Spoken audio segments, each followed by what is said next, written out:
últimos años, tradicionalmente, la cooperación internacional está teniendo entre el 13 y el 15%. Perdón, 13-17, o sea, alrededor de un 15%. Este año era 12,91. España un 2,39.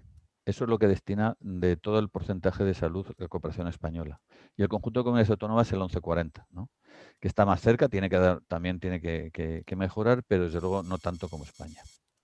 Si vemos cómo la evolución de la cooperación española, podemos ver cómo en el 2010 hubo un gran descenso y este descenso, bueno, se va recuperando muy lentamente, pequeños crecimientos que está teniendo estos años, pero muy, muy lentamente. Estamos muy lejos de los dineros que se destinaban en 2008-2009. Y esto ya hemos visto antes que no pasaba en el conjunto de donantes. O sea, esto es algo nuestro. Que la cooperación fuera una política prescindible fue algo de España, no del conjunto de donantes. Y destacar también el poco peso de la cooperación española. Cuando tenemos poco dinero, estamos en el 2,4%, y cuando había mucho dinero estábamos en el 10%. O sea, ahora aún el peso es menor. O sea, no solamente que disminuya porque se destine menos dinero, sino que el peso dentro de la cooperación española es menor. Y destacar el papel de las comunidades autónomas, que a lo mejor porque esta cantidad son limitadas, es prácticamente el 39% de toda la cooperación sanitaria española. La cooperación descentralizada también disminuyó a partir de 2009-2010, un poquito después, y es verdad que digamos, eso de que la cooperación era prescindible permeó en todas las instituciones. También está creciendo y esperamos que remonte.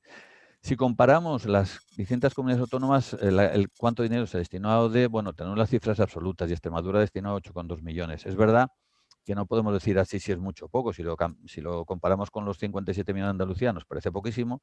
Si lo comparamos con los 30.000 de Murcia nos parece mucho. Lo que hacemos es, digamos, ver cuánta ayuda hacia el desarrollo se destina por habitante, y en este sentido sí que Extremadura es la tercera comunidad autónoma de toda España, después de Navarra y País Vasco. Es verdad que muy lejos de ellas, pero con 7,71, bastante más que el 4,72 que se destina. Y bueno, esto indica que en Extremadura la cooperación, bueno, pues es importante. Si analizamos qué acciones se hicieron y cuánto de dinero se destinó a salud, bueno, solamente se destinaron, la comunidad autónoma, la Junta de Extremadura, destinó tres proyectos a salud y se desembolsaron 532.000 euros, ¿no? El porcentaje de salud es un 6,50, es algo pequeño. O sea, recordar que la media de comunidades autónomas era un 11,4, o sea, estamos lejos. Pero es algo, esperemos que puntual, porque el año anterior había sido, digamos, bastante más alto, como luego veremos. Y las entidades locales, pues sí, que destinan cerca de un 25% de toda su ayuda oficial de desarrollo a salud. En sumidas cuentas, pues las instituciones públicas extremeñas destinan 8,7 millones a ayuda oficial de desarrollo y 674.000 a salud. Bien, si vemos la evolución de la cooperación de la Junta de Extremadura, vemos que es una evolución en picos de sierra, que en 2017 casi se alcanzaron, digamos, que era un poco singular esta situación, casi se alcanzaron los máximos de 2009-2010, ¿no? Pero que luego ha venido una tendencia descendente y que, digamos, las previsiones en 2020 pues tampoco son unas previsiones al alza. Si hablamos de salud, pues se alcanzó el pico también en 2010 con 2,5 millones, y como decíamos, lo más destacable es que el año pasado, en 2018, eran 1.149.000 euros para salud y en 2019 bajó mucho a 532.000. Lo provisional para 2020 es 782.000, que no está mal, pero bueno, esperamos que siga aumentando el peso de la salud en la cooperación extremeña. Los pocos proyectos que hay de salud, pues claro, limitan mucho el análisis sectorial y geográfico. En el nivel sectorial, destacar la salud reproductiva, un 76%, y sobre todo que es salud básica, que normalmente es lo que hace la cooperación autonómica, no hay. Y a nivel geográfico, pues sí que el África subsahariana pues ha conseguido ese lugar donde más dinero se desembolsa y es donde más problemas de salud hay. Si vemos la evolución del lado de salud de Extremadura, vemos también que va en picos de sierra, y esto también genera un problema con la predictibilidad de la ayuda. Quiero decir, si imaginemos que en un sitio yo digo voy a hacer centro de salud y le digo al Ministerio de Salud en 4 años tendremos tantos centros. Entonces el Ministerio puede ir formando gente para esos centros de salud.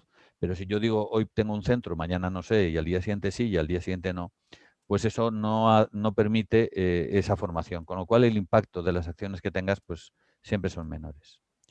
Y con respecto a las entidades locales, pues deciros que destacar, bueno, las tres que han destinado dinero a salud: Diputación de Badajoz, Villanueva de la Serena y Diputación de Cáceres, y sobre todo destacar la Diputación de Cáceres con 117.000 euros, que es un 31% de su AUD a salud. Y este dinero le coloca en como la octava entidad local de toda España que más dinero ha destinado a salud en 2019.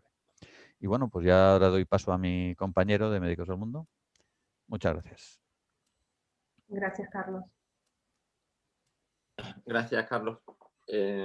Bueno, no sé si mantienes la pantalla, Carlos, o la Lo comparto que yo. quieras. Si quieres, o si me dices te la paso, o si no te la... No, no te preocupes. Mira, ya si la tienes ahí, ya, si me Vale, haces el favor, perfecto. me la vas pasando. Sí, sí. Venga, muchas gracias. Bueno, pues yo sobre lo que voy a hablar es sobre la parte de ayuda humanitaria. Bueno, hay que decir que en la última década ha crecido de manera importante tanto el número también como la complejidad de los conflictos, ¿no? Lo que nos ha llevado prácticamente a doblar el número de personas desplazadas hasta rozar, como vemos en la diapositiva, los casi 80 millones de personas, ¿no? En 2019, por ejemplo, más de 100 millones de personas han requerido asistencia humanitaria y unos 200 millones se han visto afectadas por este tipo de crisis humanitarias, ¿no? Vemos en el mapa el nivel de severidad, eh, pues una distribución geográfica habitual a la que parece que nos acostumbramos cada vez más, pero en realidad el número de personas es creciente y la complejidad en lo que nosotros en Médicos del Mundo llamamos crisis compleja sigue siendo creciente. Frente a esto, esta realidad, la respuesta de la comunidad internacional, ¿me pasa, Carlos, por favor? La respuesta Sí. de la comunidad internacional es justamente en el sentido contrario, de manera que los fondos que se destinan a ayuda humanitaria se han reducido en aproximadamente, como se ve en rojo en la diapositiva, en unos 600 millones de dólares en el año 2019 respecto de lo que de la financiación total del año 2018, situándose aproximadamente en unos 24.730 millones de dólares. Estos recortes se han producido fundamentalmente o esencialmente por parte de la financiación de gobiernos y de instituciones europeas, a pesar de que el aumento de las necesidades es clara, ¿no? Si vemos en la gráfica de la derecha quiénes son los principales donantes, hay un pequeño grupo de países, concretamente 3, que aportan la mayor parte de la financiación, concretamente Estados Unidos, que aporta una parte muy importante de la financiación total de ayuda humanitaria, y después tendríamos a Alemania y al Reino Unido, también las instituciones europeas que se sitúan como el tercer mayor de los financiadores, pero si hay que destacar algo de toda esta gráfica es que la tendencia es netamente creciente. En realidad, todos estos países se situarían fuera o se situarían en números menores de los que de la financiación total en ayuda humanitaria que hubo en el año 2018. Con respecto a la respuesta de la comunidad internacional a los llamamientos de Naciones Unidas, pasamos por favor, Carlos, a los llamamientos de Naciones Unidas, ¿cuánto destina? Es decir, la comunidad internacional a este tipo de llamamientos por parte de Naciones Unidas, que es supongo que, como todos sabemos, la principal coordinadora de las respuestas humanitarias. Estos han alcanzado unos 17.525 millones de dólares, que aunque en realidad, como vemos, fondos recibidos en color rojo puede parecer una cantidad realmente importante, solo han servido para cubrir el 63% de los fondos solicitados por Naciones Unidas en función de las necesidades, en la línea anterior que decíamos de menos dinero para necesidades más complejas y con mayor número de personas afectadas. A pesar de los constantes llamamientos del secretario general de Naciones Unidas para que al menos se cubran el 75% de las necesidades humanitarias, en realidad no hemos conseguido llegar en este año, ¿no?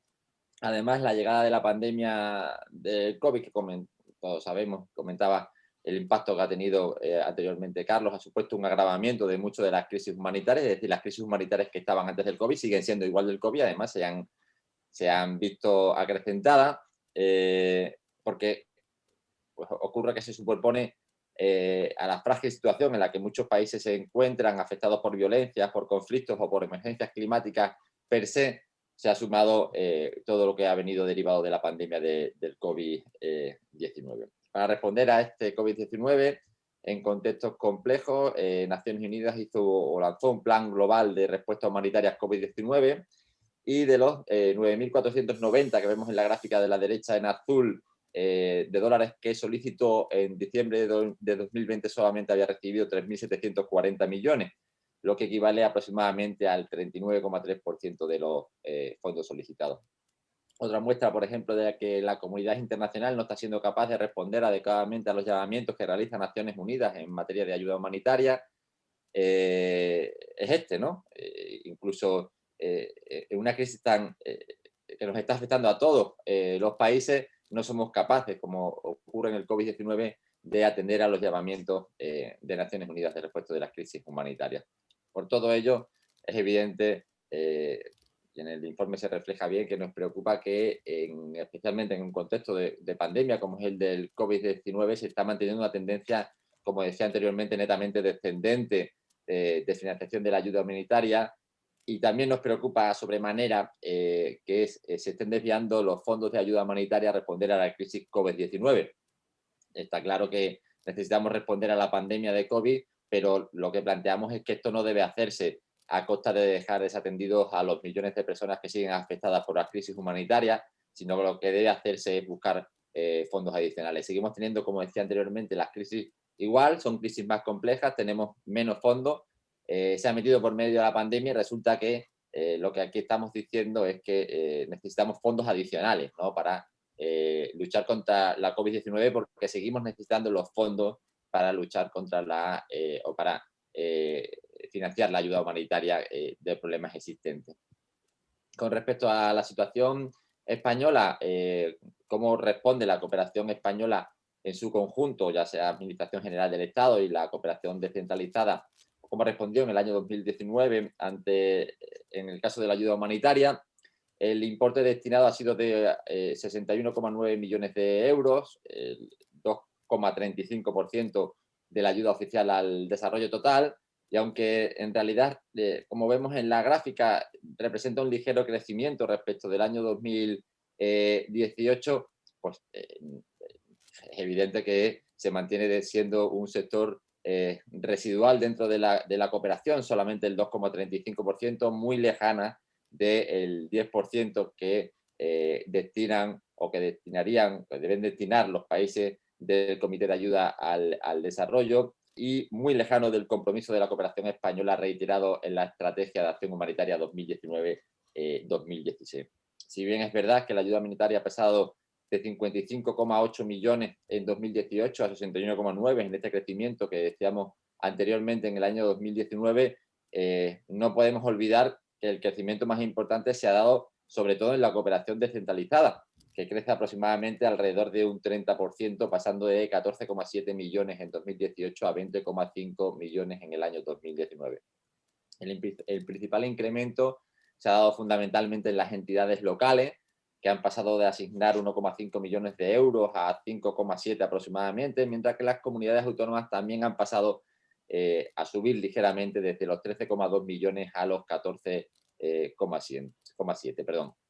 No solo es que la cooperación descentralizada, donde se han producido los mayores incrementos, sino que varias comunidades autónomas también han conseguido llegar a ese objetivo de destinar el 10% de su ayuda oficial al desarrollo, ayuda humanitaria, como por ejemplo en el caso de Andalucía, que destina aproximadamente el 10,25%, de Extremadura, que es el caso que nos ocupa, que ocupa el 12,27% en ayuda humanitaria, de Madrid el 15,44%, perdón, y otras que se están acercando bastante, como por ejemplo el caso de Valencia o Baleares.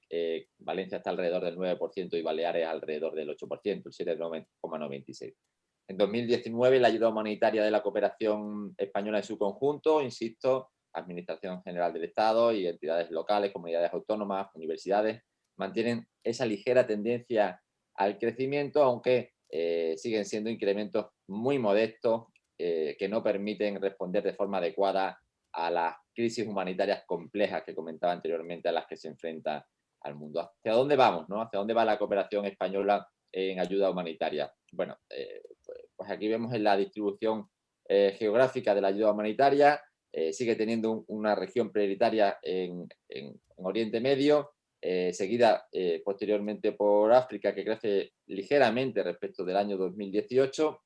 No obstante, África es el continente que sufre mayor número de conflictos, como veíamos en el mapa del inicio, y tiene las mayores necesidades humanitarias, pero sin embargo, a pesar de estos crecimientos, tan solo recibe el 23% de los fondos destinados de ayuda humanitaria.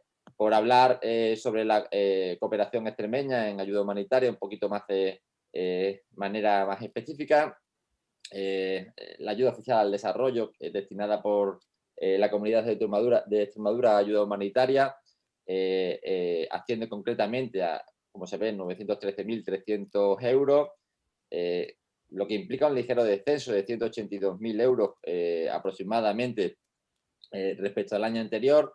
Extremadura se sitúa de este modo en el cuarto lugar, o la cuarta posición por volumen, detrás de Andalucía, de País Vasco y de la Comunidad Valenciana.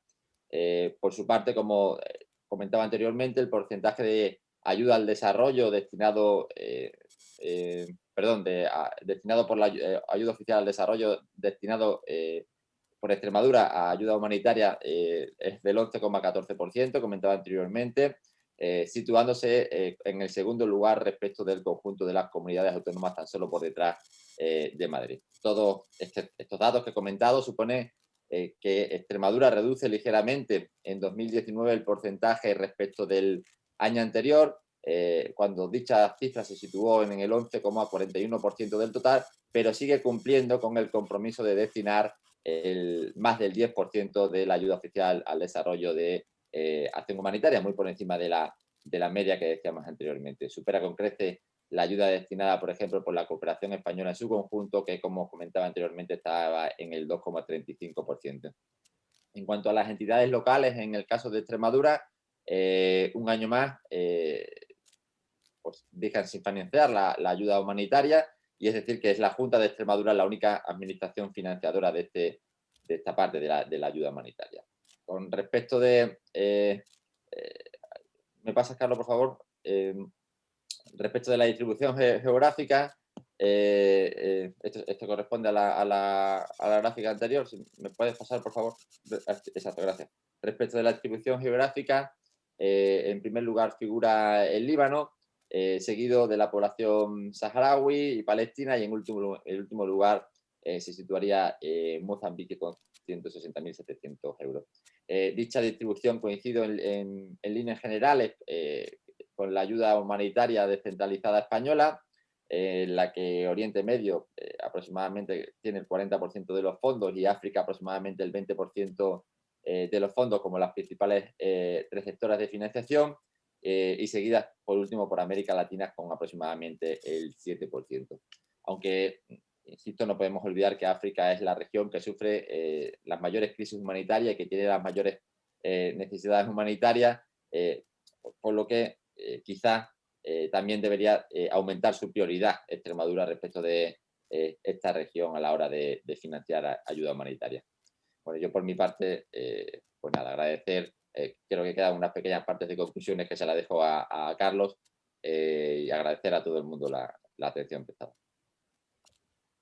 Bien, básicamente las conclusiones yo creo que son muy específicas para Extremadura, pero es evidente que pues pedimos el incremento, ¿no?, constante del AOD en Extremadura, y cuando hablo de constante es ese crecimiento que sabemos que no puede ser de un día para otro, pero que tiene que ser constante en el tiempo, hasta el 0,7, y un incremento del peso de la salud de la AOD extremeña, ¿no?, hasta alcanzar más o menos la media del conjunto de comunidades autónomas y de donantes.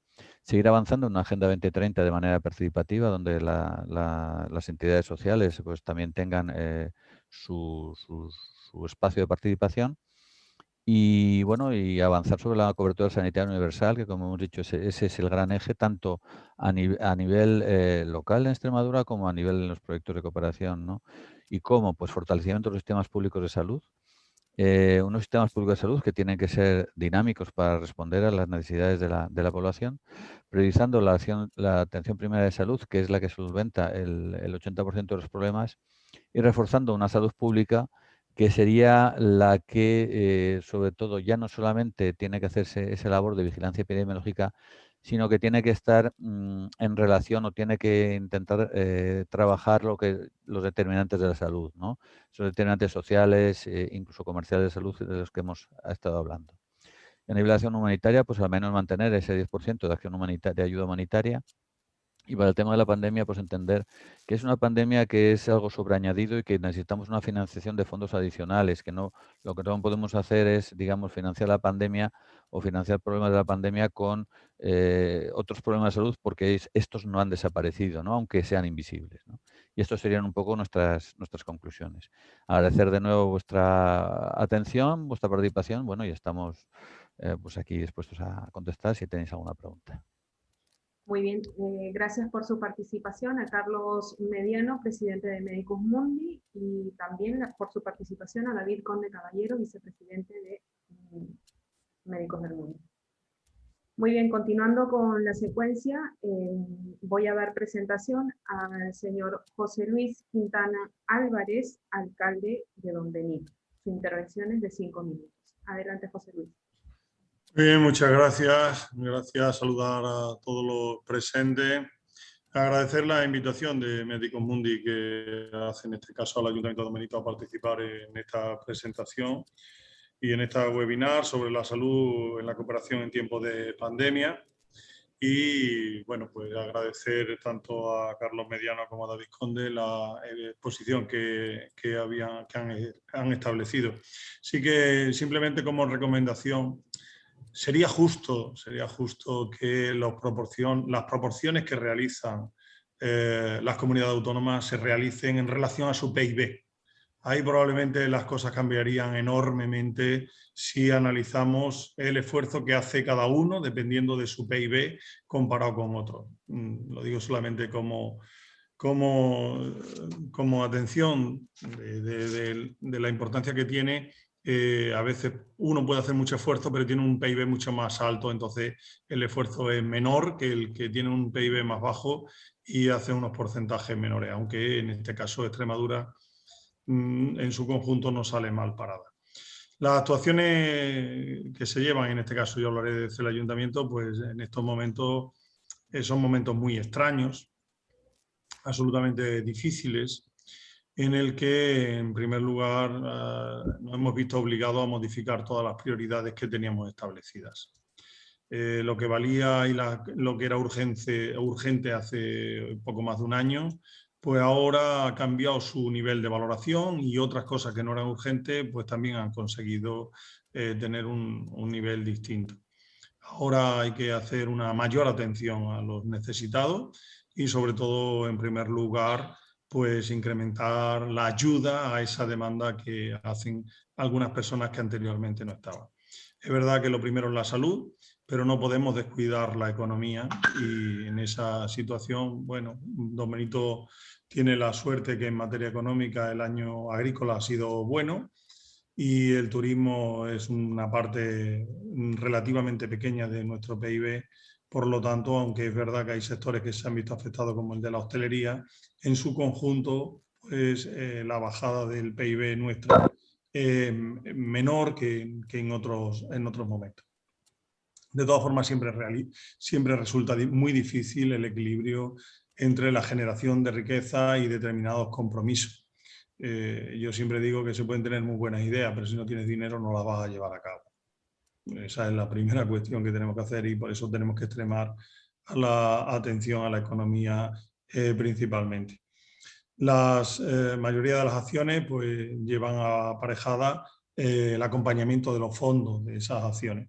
Y hay que hacer un proyecto de ciudad en el que haya trabajo.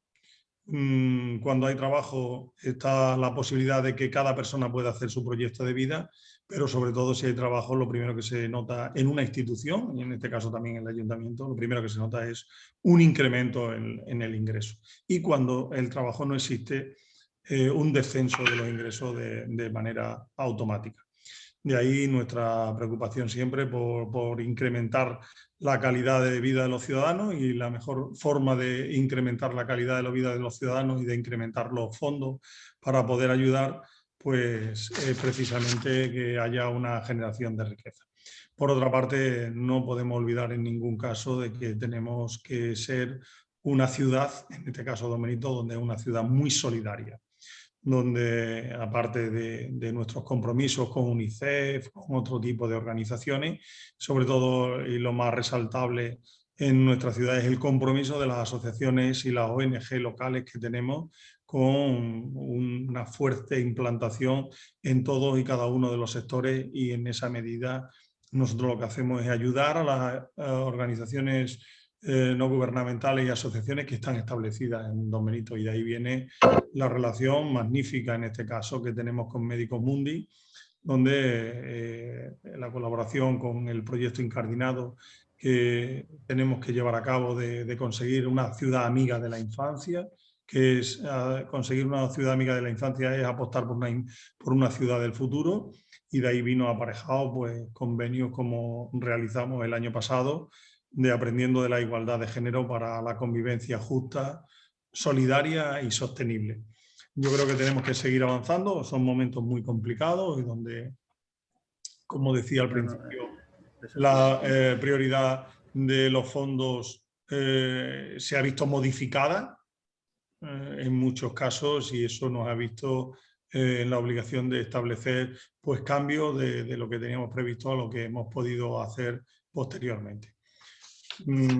Para finalizar, de verdad, repetir el agradecimiento, el esfuerzo que hace Médicos Mundi, el agradecimiento de que esté en nuestra ciudad, porque eso significa la concienciación de todos los que vivimos aquí para ayudar en estos tiempos a la cooperación y a la salud, no solo de un modelo como el que tenemos aquí, que es súper desarrollado, sino en otros sitios donde la concienciación que tenemos que tener las instituciones públicas en gran medida se debe a vuestra lucha diaria, y en este caso Médicos Mundi es un ejemplo. Finalizo, reiterando mis gracias por la celebración de esta webinar. Muchísimas gracias, José Luis, por tu participación. Quiero darte las gracias nuevamente por el tiempo que te has tomado en tu interlocución. Por favor, quiero recordarles a todos los participantes el tiempo que se les da es el preciso, y hay que tratar de encajar en ello. A continuación voy a darle pase de presentación a Antonio Cavacasillas Rodríguez, concejal de Servicios Sociales, Mayores Mujer, Cooperación de Desarrollo y Protección Civil del Ayuntamiento de Badajoz, quien cuenta con una intervención de igual manera de 5 minutos. Adelante, Antonio.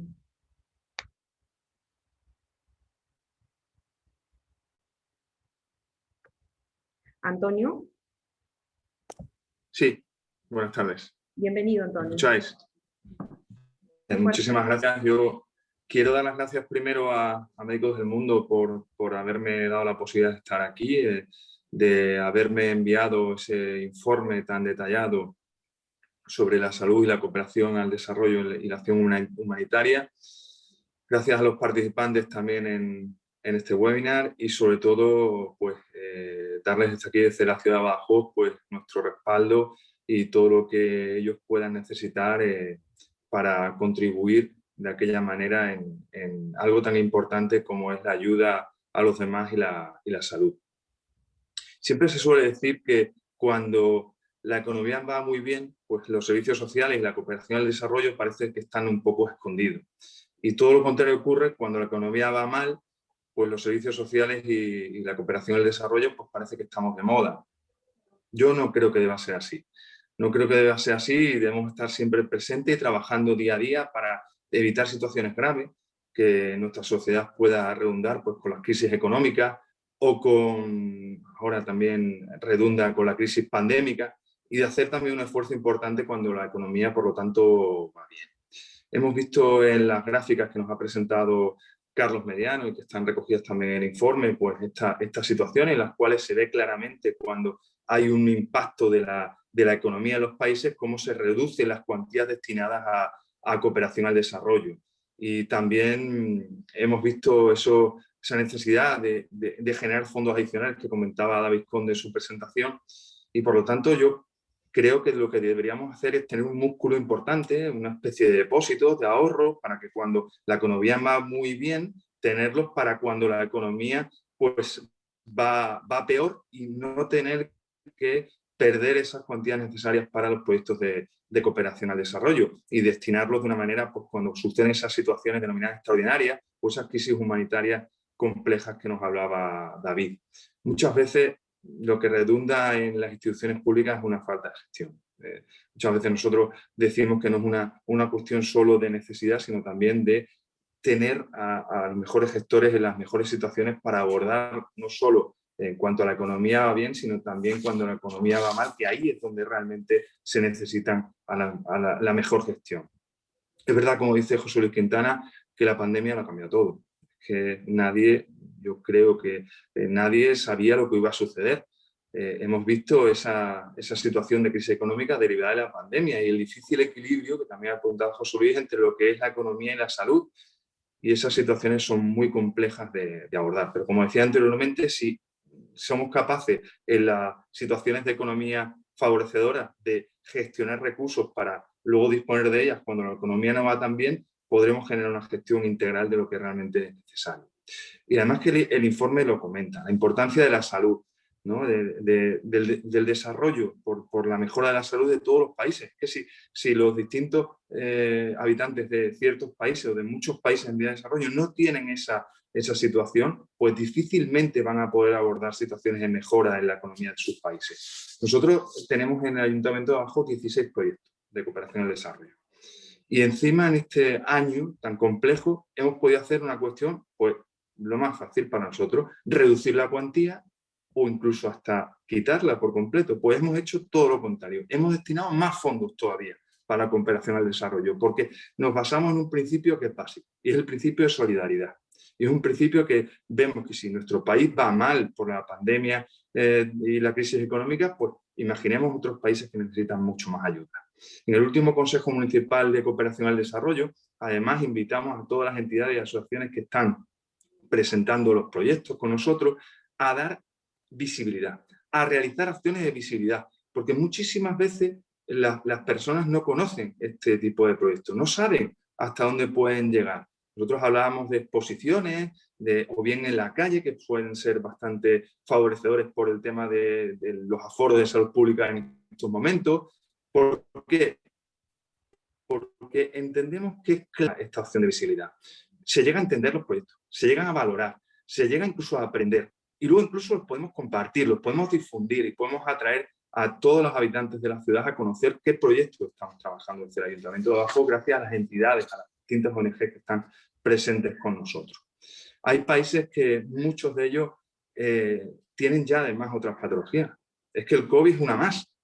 Es que no solo estamos hablando de estas enfermedades, y lo hemos comentado anteriormente, ¿no? Y por lo tanto afecta mucho más a la salud de sus habitantes.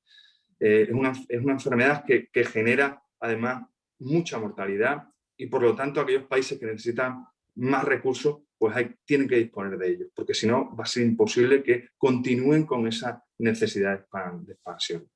En definitiva, los denominados ODS no solo están para conocerlos, sino también para poder ejecutarlos, desarrollarlos en todos los países con ese objetivo 3 que anuncia también el informe de Médicos del Mundo, de garantizar la vida y promover el bienestar de todos a todas las edades. Tan importante, hacer fuertes y defender en todo momento las cuantías necesarias para cumplir con las necesidades y expectativas de todos los países a los que se tengan que dirigir las ayudas y sobre todo con ese concepto que he dicho anteriormente de la solidaridad. Es un concepto no solo local. Muchas veces nada más que miramos hacia Ayuntamiento de Badajoz, hacia Badajoz, sino que con los proyectos de cooperación al desarrollo miramos a otros países, porque ese concepto, solidaridad, no tiene que tener fronteras. Y eso es una de las cuestiones más importantes que trabajamos aquí en la ciudad de Badajoz. Nada más y muchísimas gracias a todos. Muy bien, gracias por tu participación, Antonio. A continuación voy a dar paso al señor David Santos Holguín, concejal de Igualdad LGTBI, Cooperación, Participación Ciudadana y Barrios del Ayuntamiento de Cáceres. Su participación es de 5 minutos. Por favor, recordad la importancia del tiempo. Muchísimas gracias. Adelante, David. Muchas gracias, Laura. Intentaré ajustarme lo máximo posible al tiempo que es conveniente, ¿no? En primer lugar, quería agradecer tanto a Carlos como a David la invitación que nos hacen al Ayuntamiento de Cáceres. En este caso recae en mi persona, pero también quería trasladar el afectuoso saludo del alcalde, que así me lo ha dicho, que lo pueda compartir con todas vosotras y vosotros, que le hubiera gustado también participar un poco, al menos en el ámbito de la escucha, ¿no? Para conocer el buen trabajo que se llevan realizando durante décadas, ¿no? Tanto por Médicos Mundi como por Médicos del Mundo. Bien, en la reflexión que una vez nos enviaste el informe y estuve analizando, yo creo que es fundamental dos reflexiones que nos lleva a este informe, ¿no? La primera es la importancia de un sistema de salud público universal capaz de garantizar también lo que es el acceso a la salud básica, ¿no? De toda la población de manera gratuita, ¿no? A toda la ciudadanía. Y el segundo sería la importancia de ese multinivel en la relación entre las administraciones de diferentes índoles, tanto desde el ámbito local hasta el ámbito supranacional. Y es en el primer caso, en el sistema de salud público universal, donde me gustaría también destacar que este hecho en España nos parece de lo más cotidiano, donde uno tiene un servicio público sanitario que es universal, que es gratuito y que garantiza unas prestaciones de la cartera de salud, ¿no? Estipulada tanto por el Ministerio como por las comunidades, pero que esto no es lo habitual. Y esto que es común entre nuestras fronteras no es común en la mayoría de los países en vía de desarrollo, especialmente aquellos que tenemos en la frontera sur de nuestro país. Y es cierto que tampoco es común cuyo nivel de vida parece ser en otros países que el nivel de vida es superior al nuestro, que tampoco se considera o que en su gran mayoría tiene un acceso al sistema sanitario que tienen destinado exclusivamente a aquellas personas que tienen el dinero en la cuenta corriente para poder pagar esta sanidad. Me refiero, por ejemplo, en el caso de Estados Unidos, ¿no? Entonces, eso es la cuestión. Y llegar al final de mes, pues muchas veces es más importante que tener en cuenta esos ahorros que puedes tener para pagar tu salud, ¿no? Y eso por eso es importante que el sistema sanitario y este modelo de sistema sanitario sea universal, sea gratuito y se extienda a la mayoría de los países.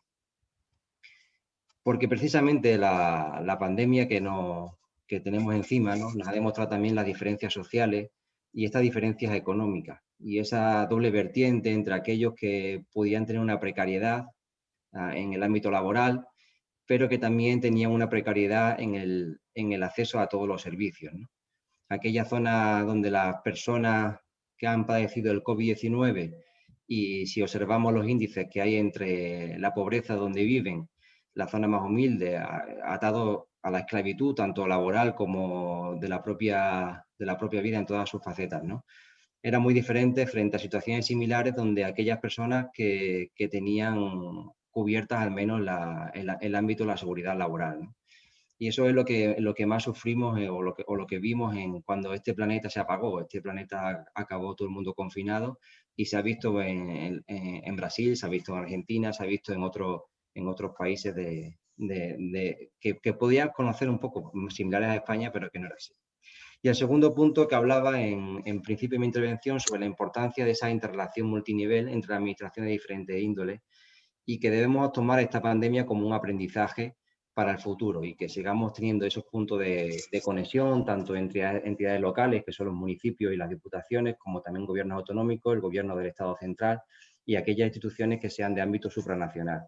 Y se ha demostrado que desde toda la crisis se sale cooperando y ese es el mensaje, ¿no? Que, por ejemplo, con el caso de la vacunación de la COVID-19 se demuestra que en nuestros municipios no solamente se consigue lo que es la inmunidad si se acude a la vacunación, sino que casi todo el mundo vaya a vacunarse. Y esa correlación entre las personas hay que extenderla también a una correlación hacia el ámbito más allá de nuestras fronteras. Porque la ciudad de Cáceres esté vacunada o porque España esté vacunada o porque la Unión Europea esté vacunada, no va a acabar la pandemia hasta que esta vacuna no consiga llegar a todos los países que ahora mismo no tienen acceso a ella. La pandemia no habrá acabado. Y esa es la reflexión que desde el ámbito de los ricos debemos tener expandida, ¿no? Hacia otro mundo. Y ese creo que es el mensaje que hay que trabajar en este próximo semestre de 2021 y en el año 2022 para que realmente la COVID-19 pueda acabar, ¿no?, de una vez por todas. Y antes de acabar, me gustaría también destacar la importancia de lo local, ¿no?, en el ámbito sobre todo de la cooperación internacional. En Cáceres estamos elaborando un plan local para los próximos años. No me quería centrar un poco en esto, pero sí quería demostrar el ámbito participativo de ese plan local, que es fundamental para llegar a buen puerto con todas las entidades. Y también el otro mensaje, que este plan local será vigente más allá de esta legislatura, porque creemos que la cooperación debe mantenerse independientemente de los vaivenes políticos que puedan ocurrir. Y somos los municipios los que tenemos que intentar lanzar ese mensaje desde el local, porque tan importante es el engranaje de las políticas de cooperación para que también se entiendan, ¿no? Y esa es la doble baza con educación para la ciudadanía global. Esas políticas de cooperación, si se entienden en las barriadas más cercanas a nosotros, por ejemplo en la Mijostilla o en Aldea Moré, tendrán buen puerto esas políticas de cooperación en Guinea-Bissau o en Palestina, ¿no? Y ese es el doble engranaje desde lo local a lo global que debemos seguir trabajando. Y también último mensaje, como vemos desde algunas administraciones se siguen lanzando mensajes de odio, de radicalidad, de xenofobia, y es ahí donde los ayuntamientos debemos ser hermanos, ser justos, ser inclusivos, ser internacionalistas y debemos tomar partido, ¿no? Por lo tanto, somos el freno a ese mensaje de nuestras calles, con nuestras vecinas, con nuestros vecinos. Y aquí os lanzo el mensaje a todas las organizaciones, que nos utilicéis para llegar vuestro mensaje a las calles, a los vecinos, a las vecinas, que tengáis presente a los ayuntamientos que queremos estar al lado vuestro y estamos convencidos de que juntas y juntos avanzaremos para que tanto el Objetivo de Desarrollo Sostenible como la Agenda 2030 llegue a buen puerto. Sí, solamente era eso lo que quería compartir con vosotros y muchas gracias por la invitación. Muy bien, David, gracias por tu participación. A continuación, siguiendo con el programa, voy a dar pase a Francisca Matamoros García, asesora de la Cooperación al Desarrollo de la Diputación de Badajoz, quien realiza su intervención, cuya duración es de 5 minutos. Adelante, Francisca. Hola, buenos días. Bueno, en primer lugar, agradecer la invitación que tanto Médicos del Mundo como Médicos Mundi ha realizado a la Diputación para participar en esta webinar. Y bueno, yo voy a intentar ser bastante breve. Es cierto, como decían los que me han precedido en la palabra, bueno, pues que nos ha tocado vivir tiempos difíciles, una situación inesperada y sobrevenida que esta situación ha hecho pues, que se haya tenido que modificar algunas partidas presupuestarias para atender esas demandas inesperadas sobrevenidas por causa de esta pandemia. Creo que siempre ha debido ser así, pero es verdad que con esta situación de pandemias y de pandemia y de crisis sanitaria debemos ser conscientes que la cooperación es una necesidad al alza y que debe ir, desde luego, acompañada de un esfuerzo presupuestario en futuros ejercicios. La Diputación de Badajoz, en el pasado ejercicio 2020, pues subvencionó un total de 34 proyectos presentados por las distintas ONG, con un total presupuestario de unos 220.000 euros. Ahora, el pasado día 12, hemos cerrado la convocatoria de este año 2021. Estamos recepcionando todavía esos proyectos, tenemos que valorar, pero sí que hemos podido notar un leve incremento en la presentación de esos proyectos por parte de las ONG. Como decía, creo que el contexto actual hace más necesario que nunca reforzar el compromiso que las administraciones debemos tener y tenemos con la cooperación. Debe ser un hecho imprescindible para que nadie quede atrás y un compromiso y un reto que desde aquí, como representante en esta ocasión de la Diputación de Badajoz, quiero agradecer a las distintas ONG porque son los que dignifican el día a día de miles de personas apoyando, y nosotros lo que hacemos con esas subvenciones, bueno, pues apoyar la labor de estas entidades y de estas organizaciones que llegan allí donde muchas veces las administraciones pues no no podemos llegar. Además de esa convocatoria de subvenciones que os comentaba a las distintas ONG, bueno, pues tenemos nuestra colaboración continua, nuestra comunicación constante con FELCODE, que ya sabéis que, bueno, pues el Fondo Local Extremeño de Cooperación al Desarrollo, que tiene una clara vocación municipalista, no ya solo por el origen en sí del fondo, sino también por el planteamiento y el enfoque de su actuación en los países en vías de desarrollo con los que coopera. Agradecer nuevamente la invitación y, bueno, decir que aquí nos tenéis para cualquier sugerencia, cualquier consulta que nos queráis hacer llegar. Muchas gracias. Muchísimas gracias por tu participación y tu tiempo, Francisca. A continuación voy a dar pase a Verónica Carpio Mesto, quien es representante del equipo técnico o como coordinadora de la ONG de Extremadura. Adelante, Verónica. Bueno, buenas tardes, días a todas. A lo mejor escuché un poco de ruido de fondo, lo siento mucho, pero tengo en la calle obras, es lo del teletrabajo, lo que nos pasa. Así que, pero bueno, voy a intentar ser breve porque sobre todo no me quiero repetir con cosas que ya se han comentado y sobre todo la explicación tan detallada que han hecho Carlos y David sobre el informe, ¿no? Me alegra, aparte de dar las gracias a las organizaciones por haber hecho el informe y por invitarnos a la coordinadora, me alegra muchísimo ver caras de las instituciones aquí. Me parece muy importante porque para salvar muchos obstáculos que tenemos que ser aliadas de las administraciones. Y es muy importante que estén aquí y la verdad que me alegra haber escuchado varias argumentaciones que han comentado, ¿no? Es muy importante que este tipo de informes porque al final son los que nos dan los datos y las argumentaciones para seguir defendiendo las políticas sociales. O sea, la política de cooperación para el desarrollo nos cuesta muchísimo defender la necesidad de que haya políticas de cooperación. Parece que defender los derechos de los humanos es una política residual. Tiene que seguir habiendo fondos y los fondos tienen que ser en estos momentos residuales, complementarios, como han dicho los compañeros. No podemos permitir que los fondos de cooperación ahora vayan solamente destinados a paliar los efectos del COVID, porque va a pasar, porque eso es una evidencia, que el COVID está entre nosotros y ha hecho esa mella. Pero se empiezan a ver convocatorias en las que los fondos tienen que ir destinados solamente a proyectos COVID y nos confundimos si eso lo permitimos. Porque es que está habiendo consecuencias del COVID en otras cosas que no son solamente de salud, derechos laborales, mutilación genital, o sea, cosas que ni nos podemos imaginar que está repercutiendo el estar ahora mismo en un estado de una alarma sanitaria, ¿no?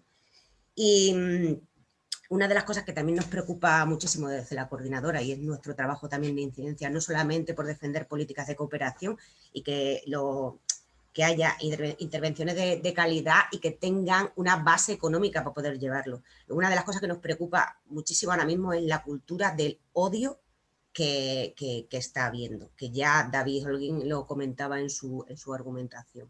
O sea, nos estamos enfrentando a gente que de nuevo pone en contraposición pobres de aquí con pobres de allá. Entonces es una continua lucha de estar defendiendo algo que son derechos universales. La salud es un derecho universal, esté donde esté. Y vemos pues racismo, xenofobia y otras cosas. Y no solamente lo vemos en redes sociales, es que se nos han metido en las instituciones políticas ciertos partidos políticos con este tipo de ideas contra las que tenemos que luchar. Entonces nosotros desde la coordinadora pues seguimos apostando por la cooperación para el desarrollo, por supuesto, por este tipo de informes que nos dan un mapeo, nos ayudan en nuestras argumentaciones y ahora mismo en Extremadura y a nivel estatal nos encontramos en un momento clave que es de fortalecer nuestras políticas, como es la reforma del sistema de cooperación a nivel estatal y como tenemos la ley de cooperación extremeña, que nos encontramos en un proceso de empezar a hacer aportaciones, etcétera. Al final la normativa es la que nos blinda poder tener políticas sociales garantizadas y bueno, en eso estamos. Y no me voy a extender nada más, así que muchas gracias a todas. Verónica, muchísimas gracias por tu participación. A continuación, de acuerdo al programa, solicito a los asistentes que realicen alguna pregunta que puedan tener a través de nuestro chat. En definitiva, se formulan como en este foro, para lo cual tenemos un tiempo de 15 minutos que sean resueltas por nuestros expositores. Mientras tanto, a mí me gustaría hacerte una pregunta, Carlos. La desigualdad en la salud es cada vez mayor debido a la pandemia del COVID-2019, pero ¿qué lecciones estamos aprendiendo de esta pandemia para el futuro?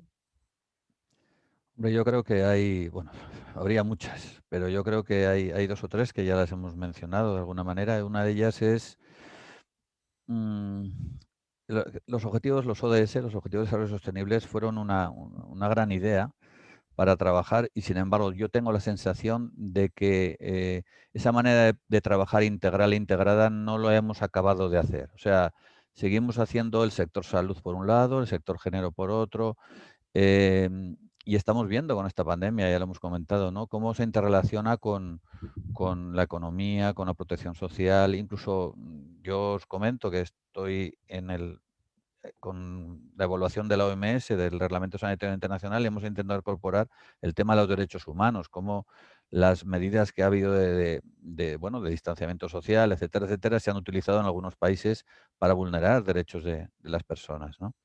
Y la verdad es que no hemos tenido mucho éxito en incorporarlo. Pero bueno, pero el tema es que estamos viendo cómo se tiene que integrar todo. Y necesitamos empezar a reflexionar sobre respuestas integrales, donde, digamos, de alguna manera busquemos una solución. Es evidente que la sanidad va a tener que tener una solución, ¿de acuerdo? Pero no podemos estar pensando que de la pandemia saldremos solamente con un tema sanitario, porque realmente estamos viendo, y yo creo que todas las personas que han comentado han hablado, pues, todas esas interrelaciones con economía, protección social, etcétera, que tenemos.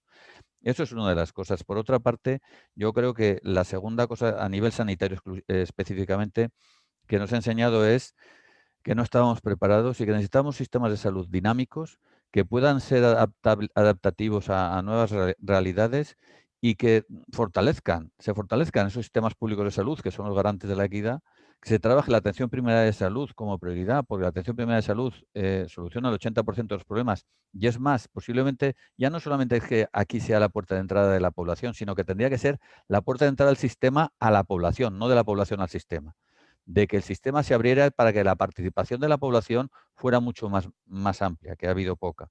Y por último, unos sistemas de salud pública que trabajaran, lo que comentaba, la vigilancia epidemiológica, pero también esos determinantes de salud. Yo creo que eso nos ha enseñado, y que pensemos los modelos que tenemos sociales, económicos y políticos, qué han hecho para enlentecer respuestas y qué han hecho para que la pandemia se expanda. Porque también, tal y como, o sea, volver a la normalidad a lo mejor es volver otra vez a lo mismo de antes, y quiere decir que no vamos a cambiar nada. Tendremos que pensar en que eso también tenemos que analizarlo. Muy bien, muchísimas gracias, Carlos. Les recuerdo a todos los participantes que pueden hacer preguntas a través de nuestro chat o pueden pedir la palabra de igual manera para realizar su intervención. Mientras tanto, voy a trasladarle la siguiente pregunta a David Conde. ¿Qué impacto está teniendo esta pandemia en la crisis humanitaria y qué retos plantea? Gracias, Laura. Bueno, pues en realidad el impacto está siendo brutal, ¿no? Nosotros en Médicos del Mundo, por ejemplo, el año pasado tuvimos que cambiar absolutamente todo. Todos los programas que realizamos en ayuda humanitaria y en cooperación al desarrollo tuvimos que destinarlos a la situación COVID. También las agencias financiadoras, la mayoría de los fondos son finalistas COVID, con lo cual tuvimos que hacer una reestructuración total de la organización en un contexto de total incertidumbre, ¿no? luego nos hemos encontrado con problemas en los que nuestro personal en terreno ha tenido que salir o que no ha podido llegar a los asentamientos donde se encontraba la población desplazada o en los campos de personas refugiadas. Bueno, en fin, el caso es que nos hemos encontrado con que ha habido gente que se ha quedado o que no ha podido recibir la ayuda que precisaba, ¿no? Luego también problemas de logística, cancelaciones de vuelos, no se han podido enviar ni personal ni equipamiento, ni nada prácticamente a los países que lo necesitaban. Y al final esto viene a redundar en que se sigue recrudeciendo la situación de estas personas, ¿no? Como decía anteriormente en mi exposición, ¿no? Aunque ahora parece que se empieza a restablecer la salida del personal humanitaria, esto es algo que está ocurriendo de manera muy lenta, no está siendo exento de dificultades. Por ejemplo, en España nos encontramos con que el personal sanitario no está siendo considerado como personal esencial a la hora de recibir la vacuna. Esto genera un doble problema. Teníamos una discusión, bueno, un debate interno importante sobre hacia dónde dirigir esta cuestión en el caso de Médicos del Mundo, porque entendemos que en un momento determinado, entendemos que en un momento determinado no solamente se encuentra en juego la salud del personal humanitario, sino que además que este tipo de personas pueden actuar como vectores de la enfermedad, ¿no? Y que en realidad, por ejemplo, cuando regresan a España o cuando regresan a sus países de origen, esto podría suponer un problema. Y lo que nosotros pedimos desde Médicos del Mundo es que estas personas también sean considerados como personal esencial, porque se encuentran en realidad en un limbo que no sabemos muy bien si tienen que ser vacunados por el país de origen, en este caso España, en el país en el que están de destino, quién tiene que realizar esa vacunación, en fin, que son problemas importantes. Y por último, ya en cuanto a la financiación, como decía anteriormente, se han desviado muchos fondos humanitarios a la crisis concreta del COVID. Anteriormente hacía una petición para que fueran fondos distintos, porque las crisis humanitarias no han dejado de ser crisis humanitarias por el hecho del COVID. Y si los fondos no eran suficientes antes, pues ahora son mucho menos, ¿no? De tal manera que al final, si echamos cuentas de nivel tanto cuantitativo como cualitativo, los fondos que llegan a las poblaciones más vulnerables no han hecho más que descenderse. Por lo tanto, como para todo, la pandemia está siendo un reto para todo el mundo, pero aquí nos sumamos a un reto que ya teníamos antes, que era el de crisis humanitarias cada vez más complejizadas y más enquistadas en algunos casos, y desde luego el COVID lo que ha venido a hacer es empeorar la situación, desde luego. Muy bien, muchísimas gracias, David, por tus respuestas. Invito a todos nuestros participantes a que formulen, a que ejecuten alguna pregunta o duda que pueda quedar acerca de esta sesión. Yo una pequeña aclaración. Cuando han comentado antes sobre el análisis de los datos por PIB, claro, estamos de acuerdo. Lo que pasa es que Extremadura es un ejemplo de que el PIB no se relaciona directamente con el interés de la comunidad en hacer cooperación, porque realmente es el PIB más bajo de toda España y, sin embargo, es la tercera comunidad autónoma que más dinero da por habitante. Con lo cual, digamos, sí que lo hicimos, hace ya, claro, son 19 años, lo hemos hecho análisis de todo tipo, lo hicimos algunos años, pero vimos que se correlacionaba más con el interés de la propia comunidad autónoma con hacer cooperación que con el propio PIB. De hecho, Extremadura es que es el ejemplo, ¿no? El ejemplo donde se ve realmente esto. Y otro tema que sí que no hemos hablado es un poco esa forma que hemos tenido de afrontar la pandemia, ¿no? En general, que ha sido una forma, es muy curioso, como un problema global hemos intentado afrontarlo de manera individualizada.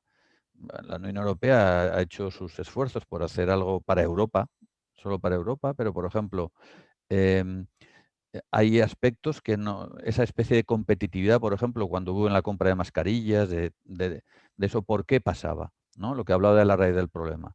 Ahora, en este momento, por ejemplo, nosotros estamos preocupados, ¿no? Pero en el análisis hablamos de que el 80% de los principios activos de los medicamentos, de todos los medicamentos, se hacen en la China y la India.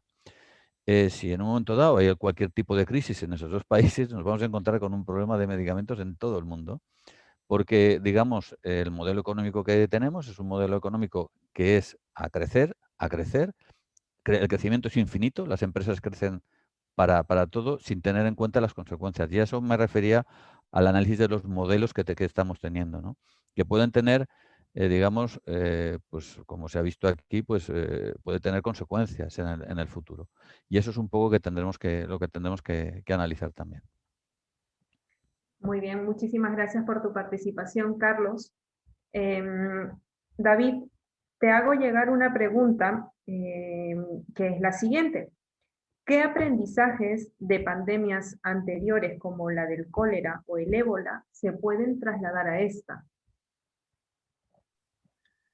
Bueno, no sé, Laura, yo creo que se pueden trasladar todo tipo de aprendizaje.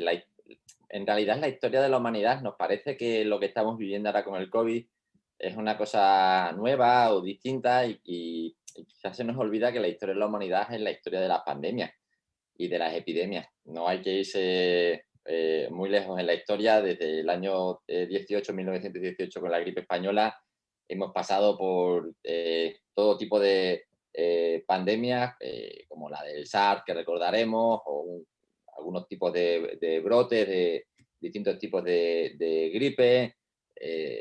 Bueno, en fin, y luego no solamente de la de transmisiones respiratorias, sino que VIH desde 1981 ha provocado 40 millones de muertes. Y Zika, por ejemplo, ha sido un problema de salud pública y sigue siendo un problema en América. Bueno, en fin, quiero decir que hay muchas pandemias que no solamente tenemos que aprender de cólera y de ébola, que también. Es decir, yo creo que tenemos que aprender en general de las pandemias, y esto no estoy totalmente seguro de si lo hemos hecho bien con el COVID-19. Habría mucho que debatir sobre esto, pero bueno, si me preguntas un caso concreto, yo siempre tengo una deformación y tiene que ser profesional, puesto que yo soy antropólogo, y tiene que ver con la importancia que se le da a otros valores que no son solamente los elementos puramente biológicos en la transmisión de una enfermedad, y si no también que hay otros factores de tipo social o cultural que también influyen, y lo hemos visto clarísimo en esta pandemia, como en países donde el contacto social es más arraigado, la forma en la que se ha transmitido la enfermedad se ha realizado de otra manera. Y este tipo de factores sociales, culturales, también lo podemos extraer del ébola y también lo podemos extraer del cólera. Yo siempre pongo en clase el ejemplo en el ébola fue fundamental el papel de la antropología para luchar contra la enfermedad, en contra de esta visión más biomédica, ¿no? Que parece que contra las enfermedades solo se luchan con antibióticos, antirretrovirales y vacunas. También se lucha pues implicando a las comunidades, implicándolo a los líderes en todo el proceso. Esto fue fundamental en el cólera. Es fundamental que las personas reciban una información clara y transparente, que yo aquí tengo una lucha particular. No creo que se esté utilizando la información clara y transparente por parte de los medios de comunicación. Por ejemplo, el ejemplo de la vacunación de AstraZeneca está siendo el paradigma desde mi punto de vista, cómo se está politizando una cuestión que nos atañe a todos, y que si uno va claramente a los números y a la incidencia de los problemas y lo compara con cuáles son las posibles pérdidas, no tiene sentido, y sobre todo si lo comparamos con otros medicamentos que la gente utiliza de forma indiscriminada, no tiene ningún tipo de sentido, y esto creo que es fundamental. En este sentido, de luchar contra la información, yo creo que es fundamental luchar contra los bulos, ¿no? Desde el nivel nacional hasta el comunitario, en cualquier lugar, y aquí tenemos que hacer un esfuerzo todos. Tenemos que hacer un esfuerzo las administraciones, tenemos que hacer un esfuerzo las ONG, y tienen que hacer también un esfuerzo los medios de comunicación, que desde mi punto de vista tienen una responsabilidad social que, en mi opinión, a veces es cuestionable. Y bueno, también, por supuesto, tenemos que aprender del cuidado de nuestros profesionales sanitarios. Hemos visto, sobre todo al principio de la pandemia, el problema con los equipos de protección individual. Cuando los protocolos no estaban claros, compañeros me decían, es que cambian los protocolos todos los días. Bueno, en fin, creo que tenemos que aprender mucho, pero no solamente del cólera. Tenemos que aprender mucho del cólera, del ébola, de todas las pandemias anteriores. Tenemos que aprender de que no solamente son factores biológicos los que influyen en las epidemias, y también tenemos que aprender que cuando ocurre una pandemia que nos afecta a todos, las responsabilidades son colectivas. Y esto incluye a todos los agentes de la sociedad, y esto incluye también que para desmontar bulos o para desmontar prejuicios o para desmontar falsas noticias, todos tenemos que echar un cable. Muy bien, muchísimas gracias, David, por tu participación. Bueno, vamos a finalizar esta actividad correspondiente al informe de salud en la cooperación al desarrollo y la acción humanitaria 2020, dando nuestro inmenso agradecimiento a los participantes, al señor Carlos Mediano, presidente de Medicus Mundi Internacional, al señor David Conde Caballero, vicepresidente segunda de misión internacional y de programas estatales y autonómicos, Junta Estatal de Médicos del Mundo, al señor José Luis Quintana Álvarez, alcalde de Don Benito, al señor Antonio Cavacasillas Rodríguez, concejal de Servicios Sociales, Mayores, Mujer, Cooperación al Desarrollo y Protección Civil del Ayuntamiento de Badajoz, al señor David Santos Holguín, concejal de Igualdad LGTBI, Cooperación y Participación Ciudadana y Barrios del Ayuntamiento de Cáceres, a la doctora Francisca Matamoros García, asesora de Cooperación al Desarrollo en la Diputación de Badajoz, a la doctora Verónica Carpio Mesto, coordinadora de la ONG de Extremadura, a todas aquellas personas que nos acompañaron el día de hoy con su presencia en esta presentación. Y bueno, me despido agradeciendo la oportunidad de haber compartido con todos ustedes el día de hoy. Mi nombre es Laura Fernández, soy voluntaria de Médicos del Mundo. Muchísimas gracias por su participación.